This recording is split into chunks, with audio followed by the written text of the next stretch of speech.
বৃষ্টির দিনে ভর্তা, খিচুড়ি এগুলো খেতে কিন্তু বেশি ভালো লাগে। হ্যালো ভিউয়ার্স, আসসালামু আলাইকুম। কেমন আছেন সবাই? আলহামদুলিল্লাহ আমরা ভালো আছি। আজকে আপনাদের সঙ্গে পটল ভর্তার রেসিপি নিয়ে আসলাম। তো পটলটা আমি আগে ভাজি করে তারপরে ঝাল, পেঁয়াজ, রসুন সব ভাজি করে নিয়েছি, সঙ্গে একটু কালো জিরা দিয়েছি। তেলে ভাজি করে উঠায়ে এবার আমি বাটতে চলে আসলাম। বাটতে অনেক কষ্ট হয়েছে।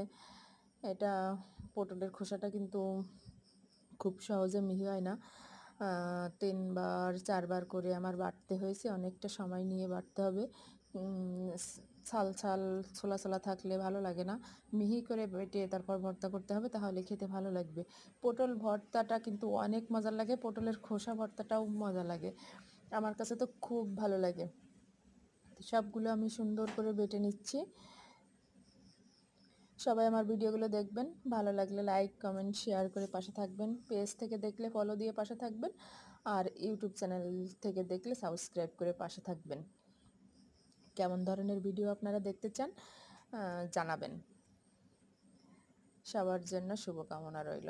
আমার ভর্তাটা রেডি হয়ে গেছে। এই যে আমি প্লেটে উঠে নিলাম। এখন একটু সরিষার তেল দিয়ে দেবো উপর থেকে, তাহলে এই ভর্তা রেডি। আর শিলপাটায় কিছু ভাত মেখে খেয়ে নিলাম। ভর্তা করলে শিলপাটায় ভাত না খেলে জানি তৃপ্তি হয় না। তো এখানে আমি একটু ভর্তা নিয়ে খেয়ে নিলাম। ভর্তাটা অনেক মজার হয়েছিল। সঙ্গে ডাল ভর্তাও করেছিলাম আলাদা করে, কিন্তু ডাল ভর্তাটা কেউ খায়নি। আমার সব পটল ভর্তা দিয়েই ভাত খেয়েছে সকালে। এই যে আমার ইয়াম্মি পটল ভর্তা।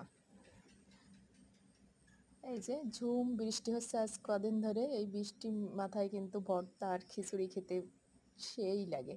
তো খিচুড়ি রান্না করেছিলাম, সঙ্গে করেছিলাম ডিম ভাজি, লেবু আছে, আচার আছে। তো ডিম ভাজিটা আমি আজকে একটু আলাদাভাবে করেছিলাম। আলু কুচি করে ডিম, আলু, ঝাল, পেঁয়াজ সব একসঙ্গে ভালো করে মেখে একটু লবণ, হলুদ আর একটু জিরা গুঁড়ো দিয়েছি। দিয়ে আলুটা ভালো করে হাত দিয়ে মেখে নেব, নরম করে নেব।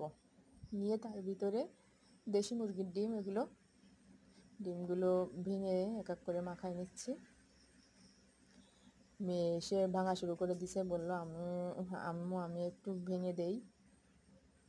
তো এই যে আমি এটা নতুন করলাম, খেতে খারাপ লাগেনি। এভাবে যারা ট্রাই করেনি ট্রাই করে দেখতে পারেন। ঢাকা দিয়ে রেখেছিলাম যেন আলুটা সিদ্ধ হয়ে যায়, অল্প জাল দিয়ে। তলের সাইডটা একটু শক্ত হয়ে গেলে তারপরে আমি মাঝখান দিয়ে কেটে উল্টাই দিছি। অত বড় একটা উল্টানো যাচ্ছিল না, এই জন্য উল্টাতে সুবিধা হয়েছে আমার কেটে দিয়ে। তো সবাই ভালো থাকবেন, সুস্থ থাকবেন, আমাদের জন্য দোয়া করবেন। আল্লাহ হাফেজ।